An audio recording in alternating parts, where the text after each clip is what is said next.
আসসালামু আলাইকুম। লামিস ব্লগে আপনাদের সবাইকে ওয়েলকাম করছি। আমি জান্নাতুল্লাহ মিয়া বলছি ঢাকা থেকে।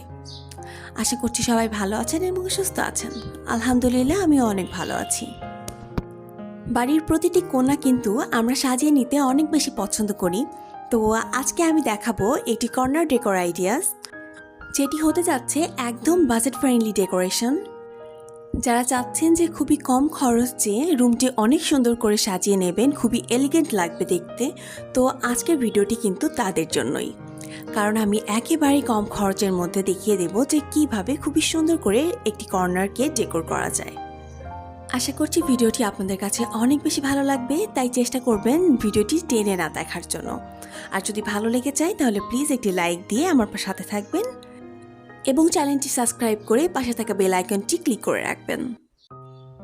কর্নারটির শুরুতেই আমি একটি মাটির ফুলদানি রেখেছি, যেখানে আমি ফুল অবশ্য রাখিনি, কারণ এটি দেখতে এমনিতেই সুন্দর, আলাদা করে আর ফুলের কোনো প্রয়োজন নেই।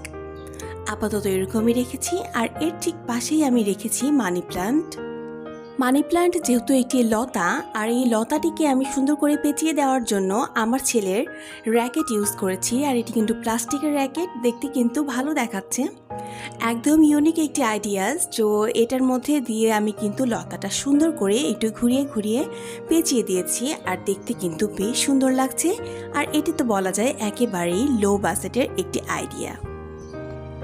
ফুলদানি এবং মানি প্ল্যান্ট এর ওপরের দেয়ালে আমি একটি হোম সুইট হোম একটি ওয়ালমেট ঝুলিয়ে দিয়েছি, যেটি দেখতে অনেক বেশি সুন্দর দেখাচ্ছে।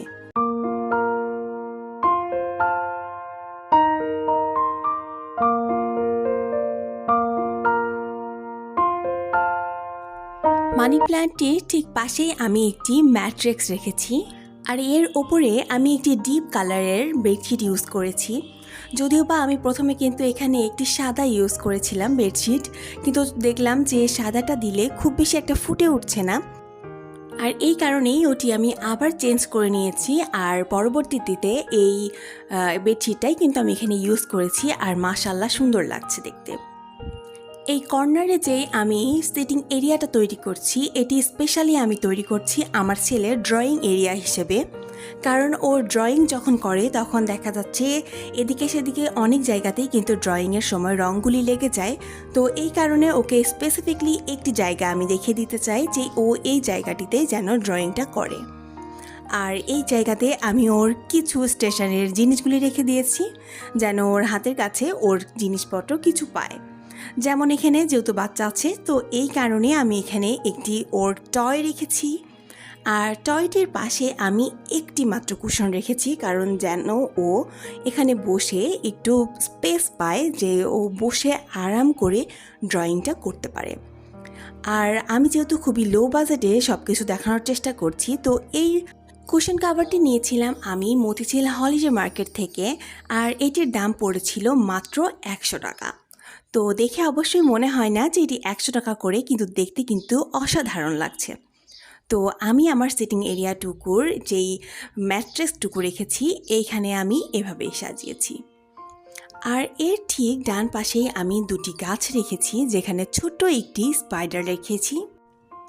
ঘর সাজানোর ক্ষেত্রে আমি আর্টিফিশিয়াল গাছ বা ফুলের থেকে রিয়েল প্লান্টকেই কিন্তু বেশি গুরুত্ব দেই, যেন আমি এখানে ইনডোর প্লান্টগুলি রাখি। আর এই গাছটি দেখছেন, এটি আমার আম্মুর হাতের গাছ, তো আম্মু এটি রেডি করে দিয়েছিল। আর এই গাছটি কিন্তু ইনডোরের জন্য অনেক বেশি সুন্দর। তো আমি এভাবেই সুন্দর করে কর্নারটি সাজিয়ে নিয়েছি।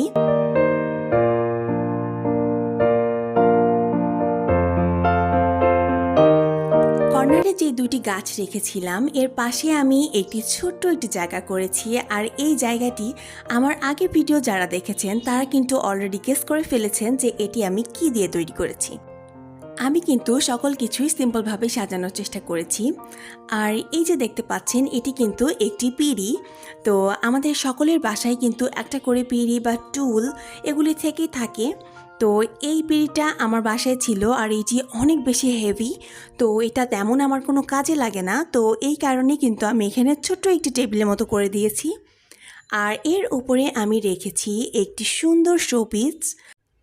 শোপিসটির দুই পাশে আমি দুটি গাছ ঝুলিয়ে দিয়েছি, আর এই পাশটাতে আমি একটি লতানো গাছ রেখেছি যেন সেই লতাগুলি নিচে নেমে আসে আর এই জায়গাটি বেশ একটু ভরাট দেখায় আর সুন্দর দেখায়। আর ঠিক এর পাশেই কিন্তু একটি রয়েছে ঢাকনাওয়ালা পট। তো এটার মধ্যে আমি আর তেমন কিছুই করিনি, যেহেতু এটাতে ঢাকনা রয়েছে, ওটি দেখতে এমনিই সুন্দর। আর এর ঠিক পাশেই আমি একটি স্নেক প্লান্ট রেখেছি, যেটি কিন্তু রয়েছে পানির মধ্যে। চাইলেই এটির পানি কিন্তু চেঞ্জ করে দেওয়া যায়। শোপিসটির ঠিক সামনেই আমি রেখেছি দুইটি ক্যান্ডেল, যেটির মধ্যে একটি রয়েছে পাতা এবং একটি রয়েছে দেখতে এটি স্টারের মতো হলেও কিন্তু দেখতে কিন্তু ফ্লাওয়ারের মতনও দেখাচ্ছে।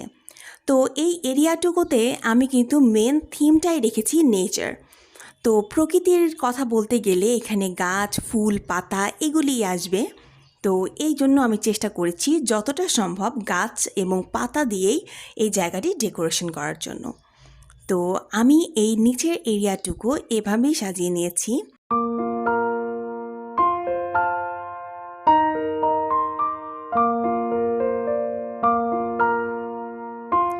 সিটিং এরিয়ার ঠিক যেই কোণাটি পড়েছে সেই কোণাটিতে আমি বেশ বড় একটি আর্টিফিশিয়াল লতা ঝুলিয়ে দিয়েছি, যেটি সাদার ওপরে এই সবুজ কালারটি অনেক বেশি ফুটে উঠেছে আর দেখতে অনেক সুন্দর দেখাচ্ছে। প্রকৃতি বলতেই কিন্তু গ্রামের হালকা একটু ছোঁয়া থাকবে। তো হালকা ছোঁয়া রাখার জন্যই কিন্তু আমি এর ঠিক পাশে রেখে দিয়েছি দুইটি পেইন্টিং। আর এই দুইটি পেইন্টিংয়ে ছিল গ্রামের দৃশ্য। তো গ্রামের দৃশ্য কিন্তু আমার পার্সোনালি অনেক বেশি পছন্দ। তো আমি এই দুইটি পেইন্টিংয়ের ওপরেই ঠিক রেখেছি একটি ওয়ালমেট। আর এই ওয়ালমেটটা যেহেতু ঝুলে থাকে বাতাসে কিন্তু টুংটাং আওয়াজও হয়, তো এই কারণে কিন্তু দেখতে অনেক বেশি সুন্দর দেখায়। আর এই ওয়ালমেটটার কারণেই কিন্তু আমার এই দেয়ালটিতে বেশ একটু শোভা বাড়ায়। তো কর্নার এরিয়া এবং কর্নারের ঠিক ওপরের দেয়ালটি আমি এইভাবেই সাজিয়ে নিয়েছি একেবারে সিম্পল ওয়েতে, কারণ আমার খুব বেশি ঘিজিবিজি পছন্দ না। তো যত বেশি সিম্পল রাখা যাবে তত বেশি সুন্দর লাগবে, এলিগেন্ট লাগবে। তো এই জন্য চেষ্টা করেছি সব কিছু একটু সিম্পলের মধ্যে রাখার জন্য। আশা করছি ভালো লাগবে আপনাদের।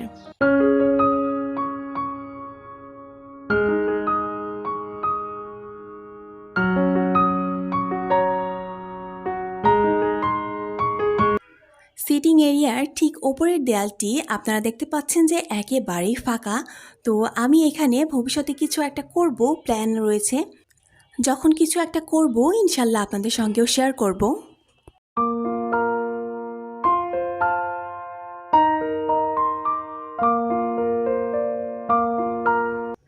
জায়গাটি যে শুধু ছেলের জন্য করছি এমনটা নয়, এই জায়গাটিতে কিন্তু যে কোনো কেউ এক কাপ চা নিয়ে বসলেই তার পুরো দিনের ক্লান্তি দূর হয়ে যাবে এবং তিনি ভীষণ আরামে একটু রিল্যাক্সে তার জন্য নিজের জন্য সময় কাটাতে পারবেন।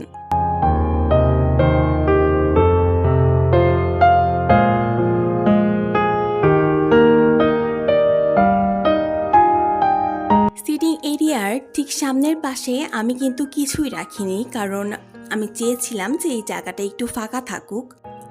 আমার মনে হয় একটি ঘরের যতটা ফাঁকা থাকবে ততটাই কিন্তু ওই রুমটা দেখতে অনেক বেশি সুন্দর লাগবে, এবং অত বেশি ফার্নিচার না করে অল্প স্বল্প কিছু রাখাটাই আমার মতে শ্রেয়। তো আমি কিন্তু এখানে আমার ছেলের সঙ্গে বসে পড়েছিলাম একটু ড্রয়িং করার জন্য। তো ও কিন্তু এখানেই বসে ড্রয়িংটা করে। ও কিন্তু ওই যে সিটিং এরিয়াটা আমি যেটা তৈরি করলাম ম্যাট্রিক্সের ওপরে বসে না। তো এই কারণেই আমি কিন্তু এর সামনে যেই ফাঁকা জায়গাটি রয়েছে সেই জায়গাটি আমি সব সময় ফাঁকাই রাখি।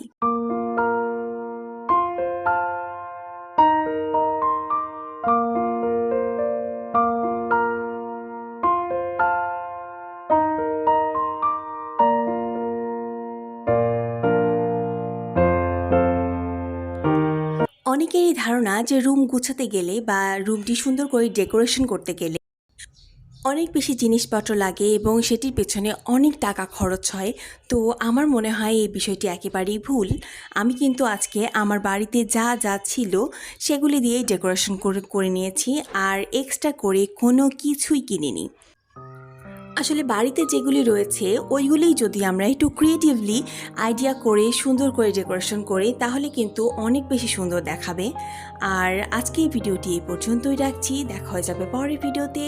সকলকেই খোদা হাফেজ, আসসালামু আলাইকুম।